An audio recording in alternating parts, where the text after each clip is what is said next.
What's the biggest "nah, I'm out" moment you've had on a date? It was our fourth date. She brought up the exes conversation. How many relationships have you been in? Why didn't they work out? Etc. Without skipping a beat, she told me she'd probably still be with her last partner, but he left because she lied about taking birth control. She showed me 2 pictures of exes and asked where I would rank myself with them. Rank-based matchmaking. Top tier comment. Prior to the date, he told me he had a son. During the date, he casually mentioned he actually has 3 children, but 2 don't count because their mom is a bitch. ETA, some of y'all are doing some mental gymnastics to excuse this man. He meant what he said. I asked him to elaborate and he doubled down. Boy math. Oh my god, is this my deadbeat ex-friend? This guy from my work screwed another friend by pissing off back to his home city and refusing to pay his share of the rent. My friend was going to toss out his stuff he left behind since he obviously wasn't coming back, and a bunch of paperwork fell out of a saver's bag that revealed that he actually had 3 children instead of the one we knew about, and that he owed $15K in child support. We were absolutely beside ourselves and incredibly angry at him. Attempted to rekindle a relationship because we bumped into each other at a happy hour and had a fun conversation and thought perhaps things ended prematurely. She was game for grabbing dinner and even suggested a good Italian place that she had been wanting to try. Done, reservation booked, time set. The day of our date arrived. We were supposed to meet there separately, but mid-morning she texted asking if she could get picked up. Sure, no problem. She texted again, this time asking if we could change the reservation time to an hour later in the evening. Okay, I'll see what I can do. Done. Another text, this time asking about possibly going to a different restaurant because one of her girlfriends suggested a better spot. I actually reserved a table at said better spot at the later time and everything. Oh, but then I found out that she didn't want the later time at the better spot. She wanted to go back to the original time. I forget exactly what my text message said at this point, but it was something along the line of, I'm sorry to do this, but I'm just not hungry anymore. Oh, wow. Was this one of the elements that sunk the relationship the first time around, or was this a fun new development? Because I'm tired just reading this. Haha. Well, there's probably a much longer story there, but I'll keep it simple. She's a perfectly nice person, but I don't think she knew what she wanted. I suppose it's consistent with the pattern from the first time around. It didn't bother me at the time, but when this happened, I started to recall some of those things and had a hard, nah, I'm out moment. She drove through a red light going 50 in my bar and totaled 2 cars. Almost killed me. You got grazed by the bullet. OMG, you too? I left a girl after dating for less than a month when she was going bala on a winding dirt and gravel back road leaning heavily into the other lane around blind corners. Through my puckered asshole, I demanded she at least stay on her side of the road. She said, and I quote, "Calm down, my dad's a mechanic and I've been driving these roads my whole life." In that very moment, she took a hard turn around a corner, where there was in fact an oncoming car. She swerved, hit a patch of extra loose gravel, and we went fully airborne. The only thing that stopped us from going through someone's living room was a telephone pole. She said the accident was my fault because me verbalizing my concern manifested bad juju. Hey man, did you already subscribe on me? You don't? Subscribe and press like faster. Gave her my phone to put music on in the car and saw in the reflection of the passenger window she was going through my texts. Ah yeah, I was on a first date and showed her a picture on my phone. She started going through the pictures. Then she held the phone up behind her head away from me while she told a story. Her body language was everything on this, like I got your phone now. I wasn't trying to get it back. After finishing her story, I was ready to get my check, finish the evening, and never call her again. He asked me how much the bill was for his portion on our first date. I scan the bill and say, just put in $15 and it's fine. I'll get the rest. He grabbed the bill out of my hand and proceeded to explain to me the exact amount he owed for about 5 minutes, like I didn't understand basic math. Oh, and I'll throw in a bonus here. Another guy, first date. We met online, so it was our very first time meeting. Met at the restaurant, parked close, so our initial meeting was in the parking lot. He says hi, asks how the drive was, and then told me that if I didn't agree to fuck him after dinner, he wasn't going to bother with the meal. I got right back in my car and left. Possibly the best way to ensure you never get laid. I had a date with a Russian guy in NY where I had been sent for work for a month. A little skinny but handsome, good English, my age, and halfway through the date he even started smiling. When the date is over and he offers me a ride, he thought it was me accepting a ride to his place. I had to clarify already in his car, no, it's to my hotel that you'll be bringing me. Ah no, then get out at this corner. I did, safely thank God, and the hotel was a block or 2 away. He said he was a bartender. We went to his apartment. He said he'd make me a drink.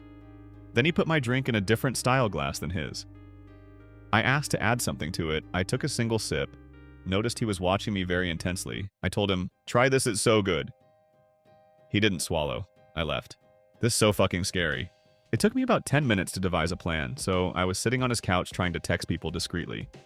I told him I had to go save my best friend from a bad date, and hearing that didn't seem to bother him. He kind of just said, "Oh, really?" But when I stood up from the couch, he looked stunned, like he wasn't expecting me to be able to walk. I have 2 nightmare dating stories, but this one takes the cake. About 17 years ago, I dated a guy that I met off of Match. We had a good connection via messaging, phone calls, and we went on 4 dates. After the 4th date, there was a sudden change. He would take days to answer back, so I figured he was just busy, and I just left him alone. After a while, he finally contacted me to go out on a 5th date and said, "Let's go to Venice Beach," as I have never been there before. When I was in the car with him, he never said a single word. He drove us out to Venice Beach, never made eye contact with me, and we were just in this weird, awkward silence the whole time. I would ask him what is wrong, what is on his mind, and if needs me to call for help. No answer. I knew something was bad. Of course, in my mind, I was running various scenarios in my head, what my next move was. We went back to his car and he was taking me back home. Before we got close to my place, he let out a deep sigh and says, "I have something to tell you." Of course, my insides were screaming at this point. He says, I don't deserve you. You have a lot to offer someone to make them happy, and I am not that person." He pauses, sighs again, and then says, "You know why I was not responding early on? Because I was in mandatory anger management counseling and was having trouble coping with life." My eyes grew wide, and I asked what happened. He said his last girlfriend got on his nerves over something they argued about, and in turn, it frustrated him so much that he nearly choked her to death. Because of what occurred, he was in court-ordered counseling for the next few years and had to check in with someone 3 times a week. He felt he was ready to date again because he felt he mentally moved on to becoming a better person. By the time he pulled up to my house, he finished everything he was saying. He asks, "What do you think I should do? What advice do you have for me?" I told him calmly, "I admire your courage to tell me the truth. I think the best move from this point is to remove your dating profile, finish your healing, rebuild yourself, and maybe try again when you feel ready." I said bye to him, went back in the house, and I literally just sat in my bed, just in a weird stupor because I could not believe what happened, and thanking my stars that nothing happened to me. Strange but true, he actually did write me a final email thanking me for everything, and he did take down his profile a day later. It was a blind date. Surprise, 2 of her friends just happened to show up. She invited them to join us without even asking me. They pretty much ignored me and ordered the most expensive items on the menu, including drinks. Every time I tried to join in the conversation, I was rudely dismissed. I realized pretty fast that I was being scammed. They barely paid attention when I finished my meal and excused myself to go to the restroom. I went to the bar and had the bartender call my server over. I was a regular there, so they knew me. I told her what was up, and I wanted to pay my share of the check. I tipped her generously since I knew my date was probably going to screw her over. I warned my server that they might try to run out on the bill when they figured out I wasn't a sucker. I left and met some friends at a bar I knew they would be at. We had a good laugh about it. A few days later, I stopped back in the restaurant for lunch. The bartender told me I was right. He said it took them a while to catch on that I'd left. They did try to dine and dash and got caught. The manager threatened to call the cops. They ran up a huge tab because they had several drinks each as well. One of the girls had to have her dad come down and pay the bill. Nice work, pretty sad existence acting and lying for booze. When this first date of ours turned out to be an Amway recruitment meeting, I had a cute gas station attendant chat me up and ask for my number.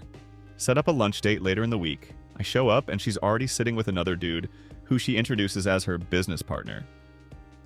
I didn't even listen to the pitch. I left immediately. Not sure which scam it was, but something like Amway. Fucking proud of you for just leaving and not even bothering to try to be nice or polite to a couple of assholes like that. I was on a first date with a young Mormon lady. We were in our mid-20s. She was telling me a little bit about her beliefs, about the 7 stages of heaven, and how most people can get to at least the first level of heaven. Then she started talking about sin, and how you can see deeper sins in the color of people's skin. That darker-skinned people have more inherent sin, so cannot go to heaven. But if they repent their sins, their skin will become pure and white, and then they can at least enter. As she was explaining this to me, her speech got slower and slower. You see, I'm Latino. Needless to say, we didn't make it to the first base of heaving. That is some hardcore racism. This was officially removed from Mormonism in the 1970s.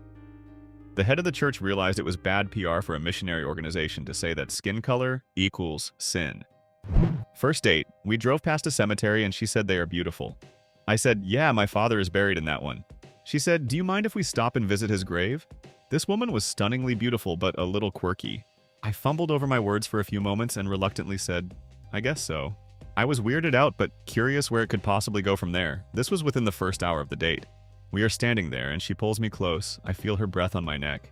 I am still wondering if someone is about to tase me and steal my organs. All of a sudden she says, let's take a picture to remember this moment. It was weird, but we move on. The next day she posts pictures all over social media of us with my father's headstone. It was super creepy. I called and messaged her to please take it down. I felt so violated. She did not understand my reaction. And truthfully, neither did I. I just got an ick about her. This is one of the craziest ones here. She also recorded a song she wrote for me, a cappella about me painting her into my dreams. I totally dodged a bullet. It was wild. Thanks for watching this video. Subscribe, press like, and comment if you have ever been in awkward situations on first dates.